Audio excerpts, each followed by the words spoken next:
कधीच नाही चुकणार तुमचे फेवरेट टीव्ही शोज झी5 सोबत, तेही एकदम फ्री.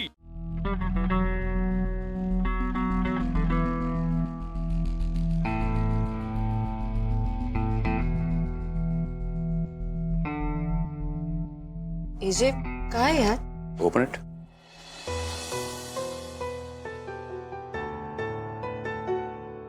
हनीमूनचं पॅकेज.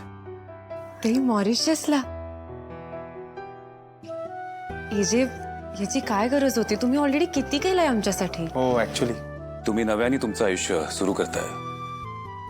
एन्जॉय करा. Thank you so much AJ. Thank you Leela वहिनी. एजे आमच्या लग्नाचं हे बेस्ट गिफ्ट आहे. हो मग एजंटचं गिफ्ट बेस्टच असतं. चला निघा आता, तुम्हाला तयारी करायची आहे. Hurry up go. Yes.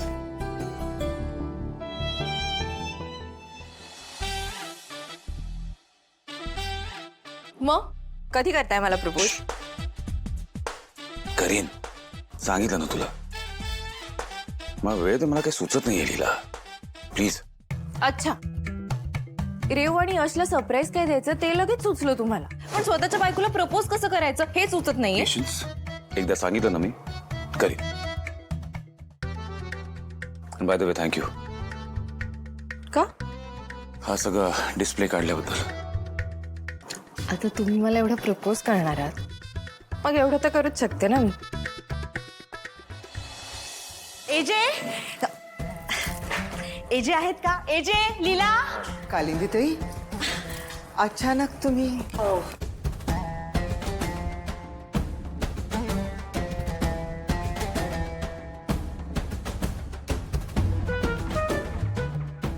Any problem Mrs Mohite? नाही त्रास दिलाय का यांनी तुम्हाला परत? नाही नाही नाही नाही, म्हणजे खरं तर मी तेच सांगायला आले होते की तुमच्या ह्या तिन्ही सुनांना त्यांच्या चुका कळल्या आहेत आणि त्यामुळे त्यांना खूप पश्चाताप होतो आणि त्यामुळे मी दिलेली शिक्षा त्यांनी अगदी मनापासून पाळली.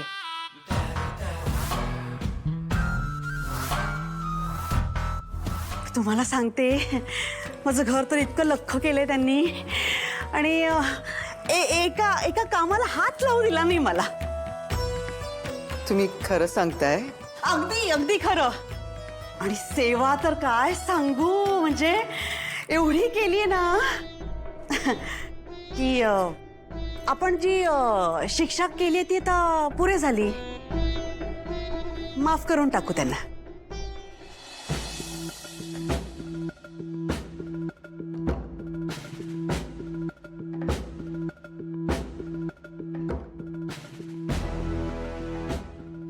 पण मिसेस मोहिते, अभिराम, मलाही वाटते कालिंदी ताई बरोबर बोलते.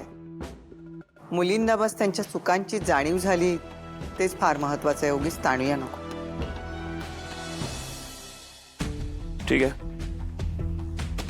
यांना काही प्रॉब्लेम नसेल तर मी तरी काय बोलणार. पण एक गोष्ट लक्षात ठेवा, तुम्ही असं परत वागलात तर तुम्हाला या घरात जागा नाही.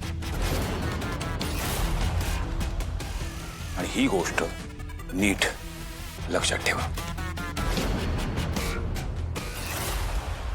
बरं, मी आता येऊ का? ताईनी ब्रेकफास्टची वेळ झाली, चला ब्रेकफास्ट नाही करा. नाही, अहो काय आहे, आता लीला रेऊचे बाबा एकटेच आहेत, बेकरी सांभाळायचे, जेवण करायचे, सगळंच राहिलंय. येते. बर, येत जा आता वरचे वर. हे घर आता तुमच्या मुलींचं सुद्धा आहे. म्हणजे काय? अगदी. बरं, येते. हा, येते जे. रेऊ, जावई बापू, येते. हा,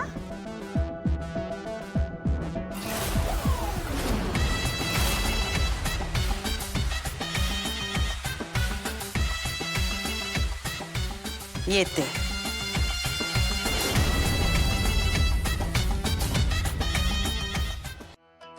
चला ब्रेकफास्ट करूया. या. फाईन. प्लीज मला उद्याचा वेळ दे. मी उद्या प्रपोज करतो तुला. Okay fine. प्लीज मला उद्याचा वेळ दे. मी उद्या प्रपोज करतो तुला. Okay fine. प्लीज मला उद्याचा वेळ दे. मी उद्या प्रपोज करतो तुला. फाईन. प्लीज मला उद्याचा वेळ दे. मी उद्या प्रपोज करतो तुला. Okay fine. प्लीज मला उद्याचा वेळ दे. मी उद्या प्रपोज करतो तुला.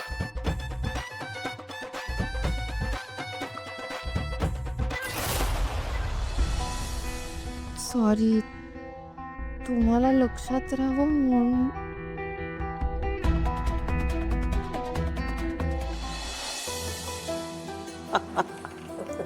लीला, हे काय आहे लीला? हा? आजी, एजे मला प्रपोज करणार आहे. काय? ताई काय सांगतेस खरंच?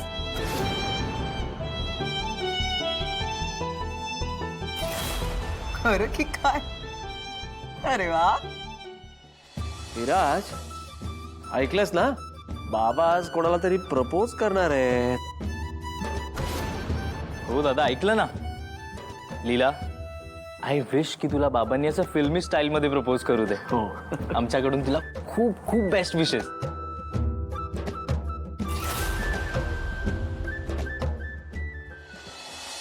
या लीलाला संपवायला निघालो होतो, पण आता यांची लव्ह स्टोरी बघायची वेळ आली माझ्यावर.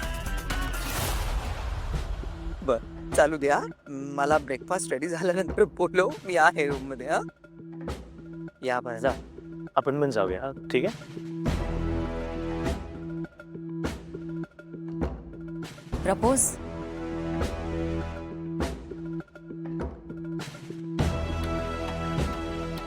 प्रपोज करणार आहे तेजे तुम्हाला. नक्कीच आनंद झाला असेल तुम्हाला खूप, पण मला वाटत नाही तुमचा आनंद फार काळ टिकेल म्हणून. सांगितलं का एजेंनी तुम्हाला कुठे प्रपोज करणार आहेत ते? नाही. का? मला 100% गॅरंटी आहे एजे नक्की तुम्हाला तिथे प्रपोज करतील जिथे त्यांनी अंतराईंना प्रपोज केलं होतं. कारण एजे बिंग एजे ते अजूनही अंतराईंना विसरले नाहीयेत. बघा ना, इतके दिवस झाले तुमच्या लग्नाला, तरीही तुमच्या खोलीत कोणाचा फोटो आहे? अंतराईंचा.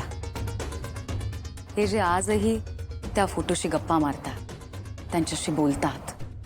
कुठल्याही शहाण्या माणसाला हे सहज कळेल की याचा अर्थ काय आहे. याचाच अर्थ एजे अजूनही अंतराईंना मिस करतात. आणि काय ना, एजेंच्या मनात अजूनही अंतराईंनाच जागा आहे. Sad. I feel sad for you. तुम्हाला आयुष्यात कायम सगळं सेकंड हँड मिळालंय ना. म्हणजे आधी आई सेकंड हँड, सॉरी, आणि नंतर नवराही सेकंड हँड, त्याचा सेकंड हँड संसार, आणि आता सेकंड हँड प्रेम. तुम्ही मला कशाही वाटत असलात ना, तरी मला वाईट वाटतं तुमच्याबद्दल. नशीब असते एकेकाच. बिचाऱ्या लीलाई.